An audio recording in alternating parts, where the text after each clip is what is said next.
નમસ્કાર, બેનિફિટ બુલેટિનમાં આપનું સ્વાગત છે. હું રાજવી. તો જાણીએ આજના મહત્વના સમાચાર.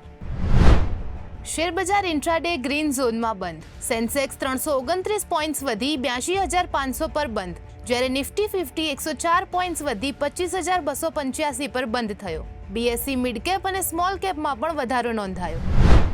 ભારતમાં વૃદ્ધિ નોંધાવતા પેપ્સિકોના આંતરરાષ્ટ્રીય વેચાણમાં વધારો. ક્વાર્ટર 3માં 2.5% ઓર્ગેનિક રેવન્યુ ગ્રોથ નોંધાઈ. બેવરેજ ફ્રેન્ચાઇઝ બિઝનેસમાં 1%નો ઘટાડો. કુલ નેટ રેવન્યુ $23.93 બિલિયન સુધી પહોંચ્યું.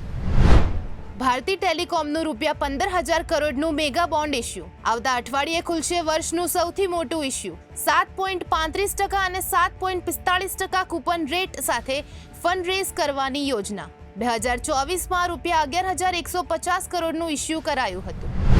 TCSએ લંડનમાં AI હબ અને ડિઝાઇન સ્ટુડિયો શરૂ કર્યું. કંપનીએ 3 વર્ષમાં 5,000 નોકરીઓ સર્જવાનો લક્ષ્ય રાખ્યો. રિકન્સ્ટ્રક્ટિંગ દરમિયાન 12,000 કર્મચારીઓને હટાવવાની યોજના. હેડકાઉન્ટમાં 19,755નો ઘટાડો નોંધાયો છે.